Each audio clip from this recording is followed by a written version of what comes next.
एक बड़ा घर दिखाया जाता है जिसमें सास शांता बी और बहू पायल रहती हैं। पायल स्मार्ट मगर थोड़ी बदमाश किस्म की है, जबकि शांता चालाक और दिमाग वाली महिला है। गांव में शांता और उसकी बहू पायल की खूब चर्चा थी। शांता बहुत चालाक थी और चाहती थी कि उसकी बहू पायल हमेशा उसकी बात माने।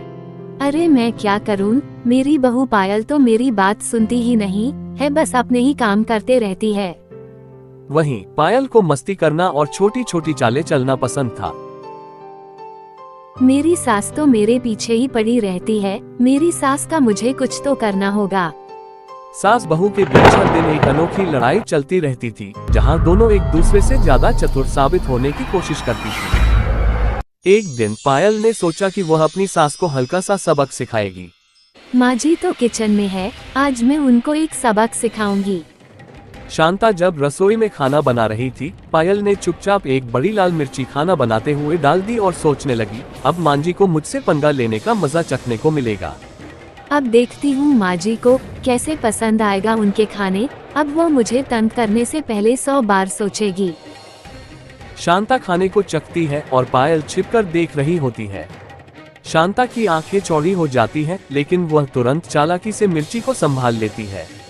जैसे ही शांता ने खाने को चखा, उसकी आंखें चौड़ी हो गईं, लेकिन उसने तुरंत अपनी चालाकी दिखाई।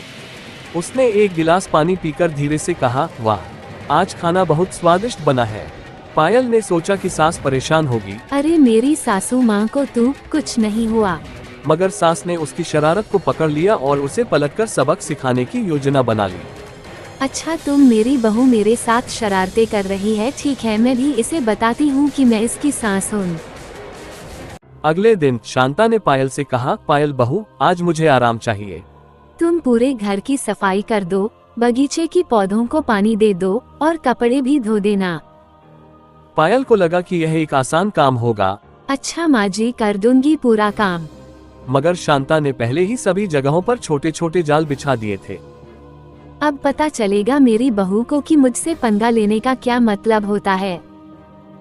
पायल बगीचे में पौधों को पानी दे रही है और अचानक उसे छुपा हुआ पानी का पाइप दिखता है, जो अचानक चालू हो जाता है और पायल भीग जाती है। पायल भीग गई और समझ गई कि यह सब शांता की चाल थी।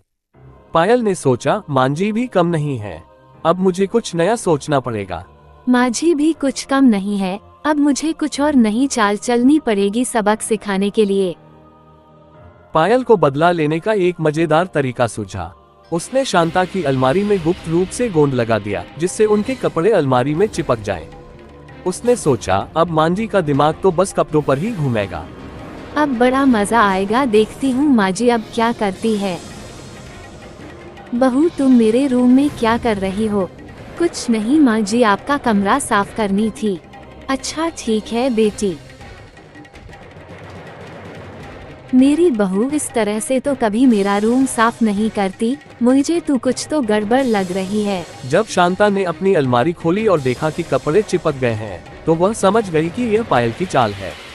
उसने मुस्कुराते हुए सोचा, अब मेरी बारी है। उसने पायल के लिए एक और खेल रचा। वो बहू, बड़ी अच्छी चाल चली तुमने, अब मैं देखती हूँ कि तुम मेरी इस चाल से कैसे बचती हो। शांता ने पायल के लिए चाय बनाई, लेकिन उसमें चीनी की जगह नमक मिला दिया। वाह रानी, तुमने मेरे खाने में मिर्ची मिला दी थी, अब मैं तुम्हारे चाय में शक्कर की जगह नमक मिलाऊंगी, देखते हैं तुम्हें कैसा लगेगा ये टेस्ट। जैसे ही पायल ने चाय का पहला घूंट लिया, उसका चेहरा बिगड़ गया। शांता ने हंसते हुए कहा, क्या हुआ बहू, चाय ठीक नहीं बनी? क्या हुआ बहू, चाय ठीक नहीं बनी क्या? दोनों एक दूसरे को देखकर हंसने लगती हैं और महसूस करती हैं कि उनकी चालें कभी खत्म नहीं होंगी। वे दोस्त बनकर एक दूसरे की चालों का आनंद लेना शुरू कर देती हैं। अब दोनों को समझ में आ गया था कि उनकी यह चालबाजियां कभी खत्म नहीं होंगी। वे दोनों एक दूसरे को देखकर हंसने लगीं और आखिरकार दोस्त बन गईं। अब वे एक साथ मस्ती करती और कभी कभी एक दूसरे के साथ खेल खेल में चालें चलती, लेकिन बिना किसी बुरे इरादे के। आपको अगर हमारी वीडियो पसंद आए तो प्लीज इसे लाइक करें और सब्सक्राइब करें, हम हमेशा ऐसे वीडियोस अपलोड करते रहेंगे।